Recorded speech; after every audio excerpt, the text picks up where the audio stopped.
Welcome to Inspion Talks. My name is Alexander Tofilidis and I'm here with a very special guest today, my good friend and Polish champion, Michal Siess.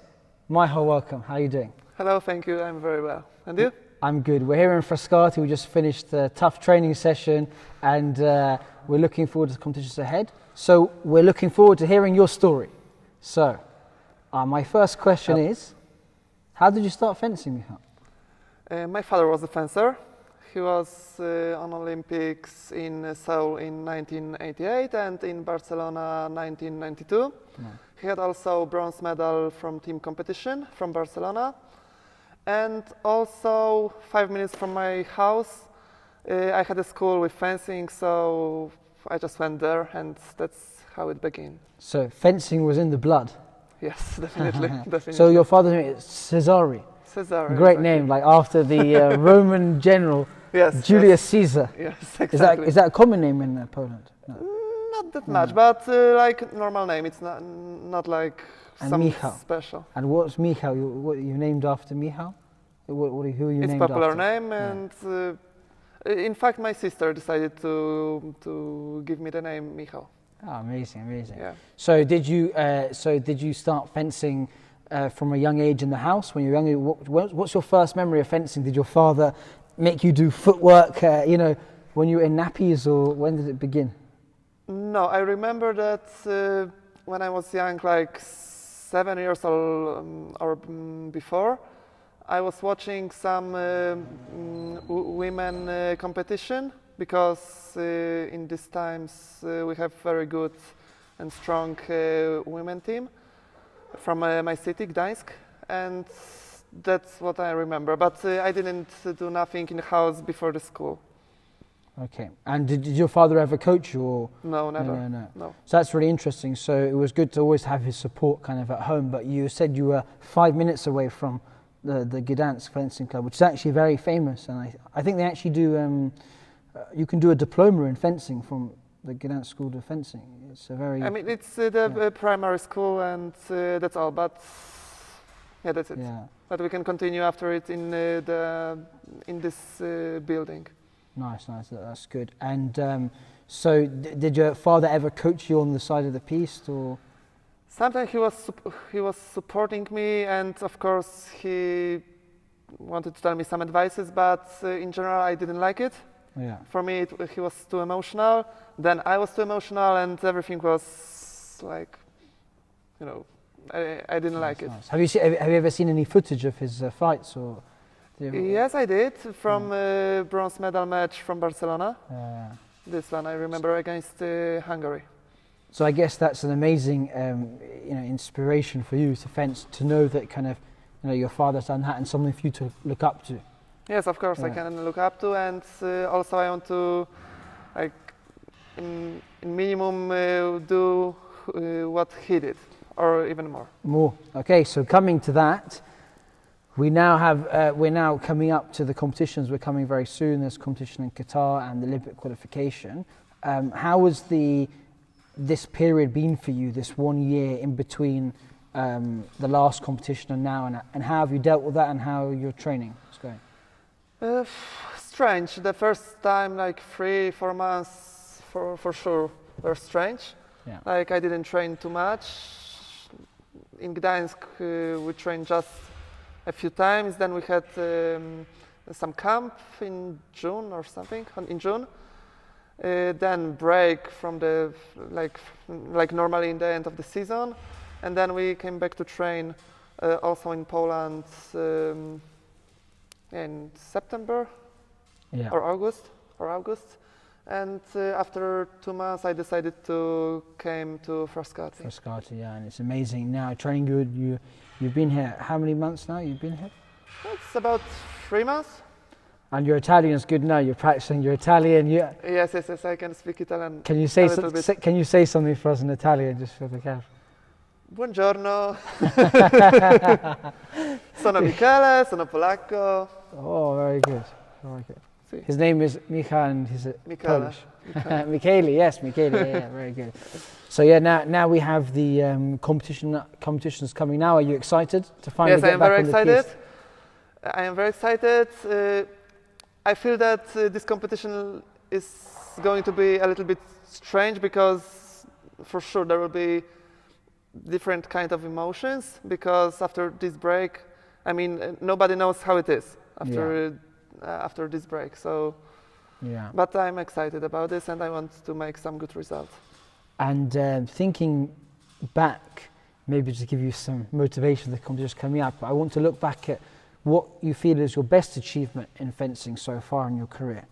What would you say is your best achievement? For sure, individually, 6th place on the last World Championships in Budapest, 2019, but also bronze medal in team in Novi Sad 1 year before in team. Yeah, let's talk about those two moments. So first of all, let's take the 6th place at the World Championships.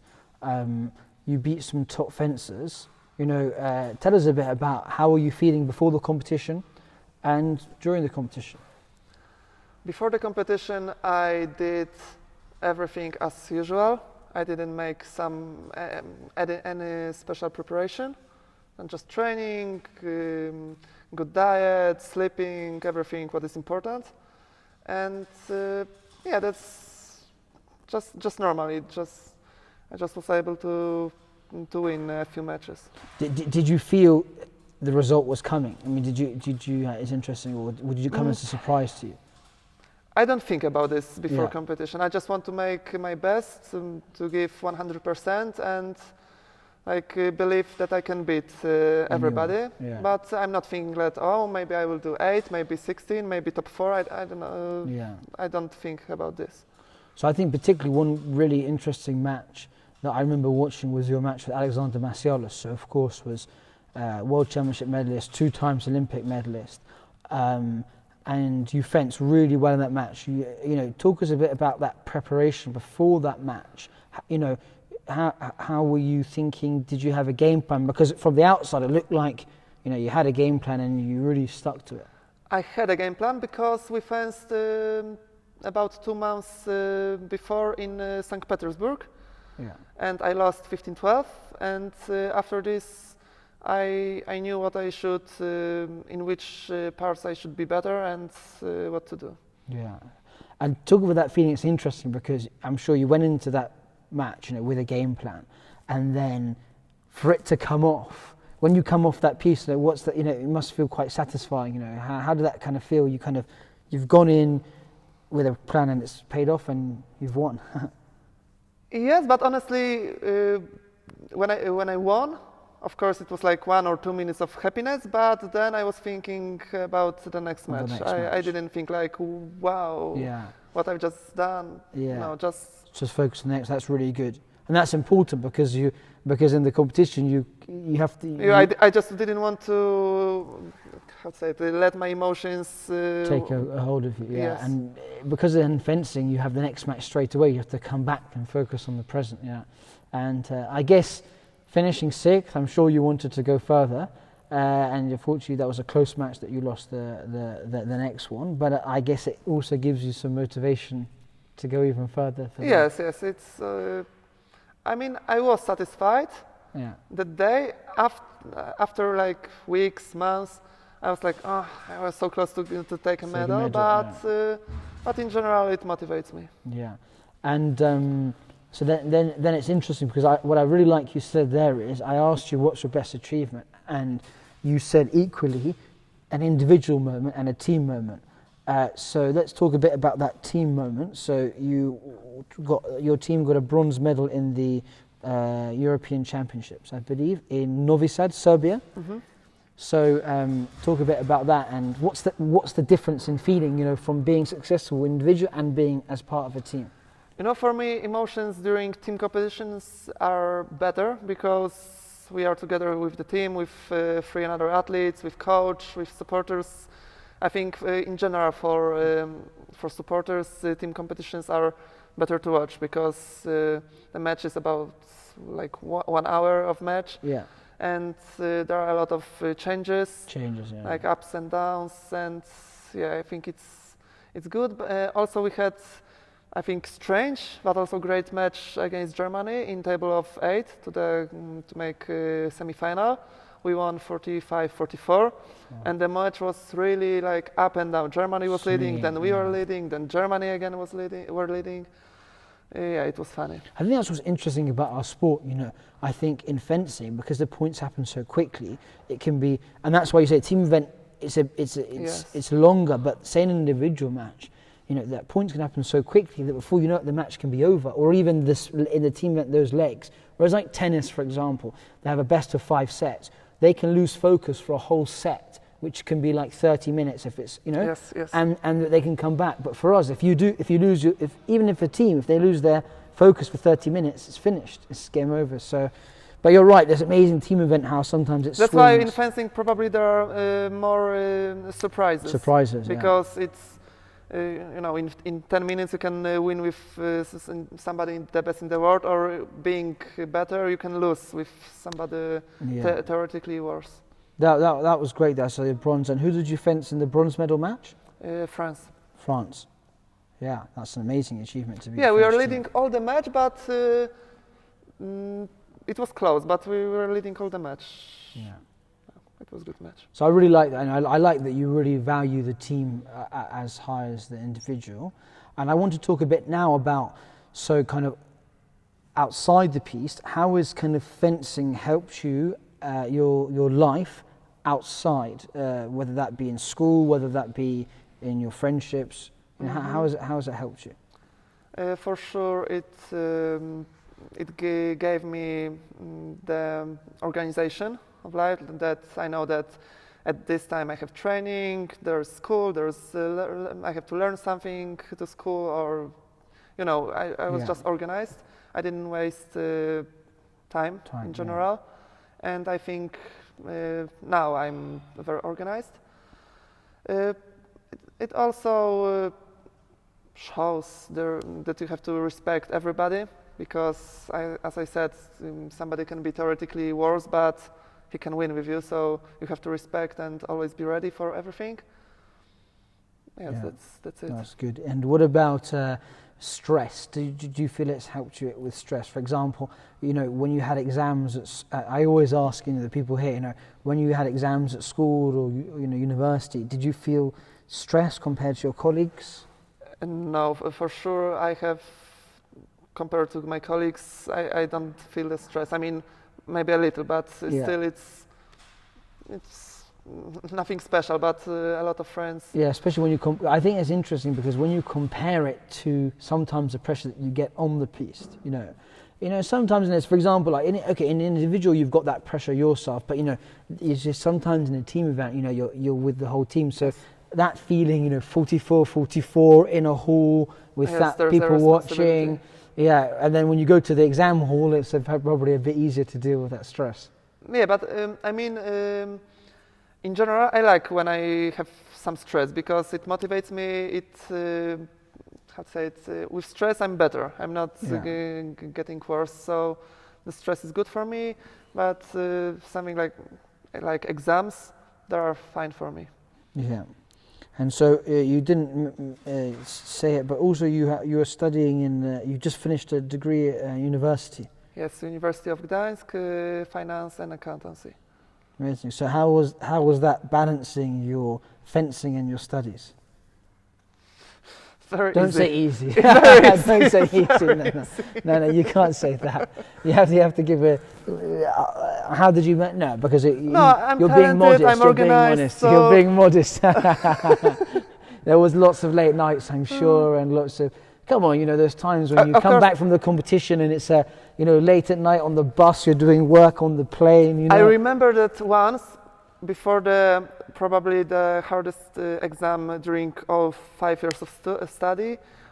I was coming back from Tokyo, and all the flight I was learning, like, you know, you could see fire in from my head, but I was learning a lot. But yeah, it's And how did the exam go? Good. You didn't fall asleep because of jet lag on the exam? Yeah, I didn't sleep because when I came back to home, I also felt that I have to learn still. More. Okay. Yeah. But after the exam, I was sleeping like, I don't know, 12 hours, something like this. So I think that's really interesting. I think you, from that, I can tell you have a very strong drive inside you to be successful in whatever you do, whether that's on the piste or off the piste, or at the sushi bar, and then we're eating sushi together. Michal was always eating a lot of sushi. He likes his sushi. Yeah. You're very good at that as well. You've got the record for the number of sushi pieces in one meal, I think. Yes, I'm great at this. And so if I was to say, so you've talked about you're organised. If I was to ask you what kind of 3 life skills that you have learnt from fencing, you've mentioned one of them, organisation. What other ones would you say? Respect. Respect. So organisation, respect, and third. And Because what to say? if I had to say it in 3. That is a difficult question because I don't know how to name it, but No, you mentioned it. You mentioned it before. So, I think so. So organisation, hard work, and respect. Yes, like hard work. Yeah, hard work. Drive. I definitely see that in you. Those 3 things. Yes. So another thing which fencing gives us is the ability to travel the world. So, how has travelling for fencing since a young age kind of shaped you and your outlook on life? I think traveling is amazing because we can see the culture, languages, food, everything what is involved like in this traveling part, and I think it gives us a lot. Like it's not like reading the book or seeing the movie, watching the movie or something. It's really just worth everything. You experience it for yourself. Yes. I think that's important. Yes. And would there have been a specific place you kind of went to which kind of really opened your mind? Wow, this is so different from what I'm used to. For sure, in Europe it's different. In East Asia and in America, it's like 3 different places. But like in Asia, everything is organized. It's like I don't know. People want I don't know, harmony, something like this. Like I feel something like this, especially in Korea or Japan. But for example, in America, everybody is very like open-minded for everything. They think that believe that they're the best. They can do everything what they want. This is good. Yeah. And I want to just move a bit to talk about your development as an athlete. You mentioned your father. But of course it's about a whole team. Who would you kind of look to and really respect for developing you as an athlete to get you where you are today? Who would you kind of put that down to? For sure, coaches I had during my career. Of course, father, who's not the coach and also my coach, but he has some advices. Not during competition now, but when I outside. Yes, when I go to my family, he always can say something to me. But the coaches are, I think, for sure. But in general, the teammates of my club, of national team, these are the people. And I think that's important to think about, because I think sometimes, obviously, fencing is quite an individual sport, and you kind of, everyone thinks everyone's out their own. But I think when you look at people who are successful like yourself, I think you have to also think about the people who are behind you. So as you mentioned your father and your family. You mentioned the coaching, which is very important, and also those kind of teammates who... because it's individual sport, but without teammates or just even sparring partners, it's almost impossible to... it's like doing a footwork session or a conditioning session. If you're really tired, if you can do it with someone, it's better, and you can be in that struggle together for many years. Yes, but also just fencing. When I can fence with better fencers than me, or just good fencers, it's of course better than fence with children or some more level people. Yeah, and so one other question I have is regarding your preparation. So, do you have any routines that you have, or superstitions that you have before competitions that you kind of usually do to kind of get yourself in the zone? I have a routine in the warm-up. I do it every time the same. I don't listen to music. No music. Just like this. Nice. And I try to think about the moment, like about the next match, during the match, about the next touch. I try to organize my thoughts about not thinking too much forward. Yeah. So focus mind present. That's interesting. And so, do you find is there anything that you do in your warm up which kind of relaxes you or puts you in that present focus? Is there anything like? Do you find the fact just doing that physical warm up puts you there? No, I'm doing it and just trying to think like. Think about next match. Think about next touch. Yes, just try to remember this. Okay. So now, of course, your focus is very much on the Olympic Games in Tokyo, and I hope afterwards 2024 Olympic Games in Paris. What is your plans for the future? In fencing and after fencing, what after your fencing career is finished? In fact, I don't think about fencing now. I mean, I think about Tokyo. Then I don't know. Maybe I will finish. Maybe I will continue. I just don't want to think now about this.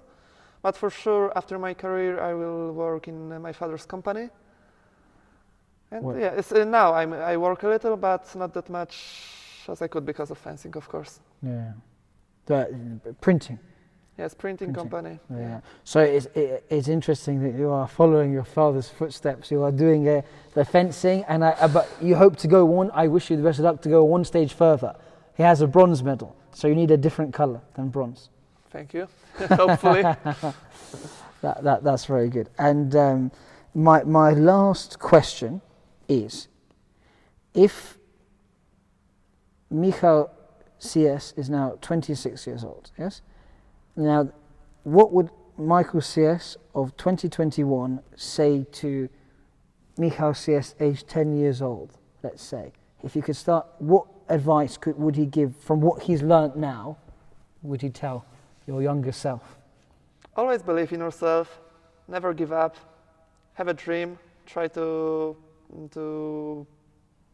push yourself to take it. Yeah. That's it. Like, it's quite easy, I think. That is very, very, very good words. But you know, when I had like first classes with my first coach, Lindinger, in this school, which I told you, he was always talking about Olympic Games. It wasn't like that we are training or something, but he always mentioned something about Olympics, like you want to be the best, like try to win it, to qualify. When the Olympic Games were, happening, we always were watching. Like for us, Olympic Games since very young age, it was very important. So I think that's a very good point for younger people, is to have a dream, even if it's really big and far in the future. Have a dream, something you can work towards. Yes. Because even if you don't make it, you're still going to achieve a lot and very positive throughout the way. So yeah. Yes, of course. That 10 people in the class can't win Olympics, of course, because there is no time to do this. But still. Yeah. I really agree, especially for young people, and even for us now. It's important to have a dream, something to aim towards. It says training without the target is without sense for me. Yeah. So that's very, very great words to end on here. So have a dream, guys. Have a dream. Dream big, and one day you will achieve like Michal Siess. Okay. Okay, so thank you very much, Michal, for joining us today. Thank you. I have one gift just to give you, before we leave, So I have please take our Inspion sports bag, so you can take all your fencing equipment in here, I think you can fit everything except Amazing. for the sword. Amazing. Thank you. Okay. Thank you very much. Thank you.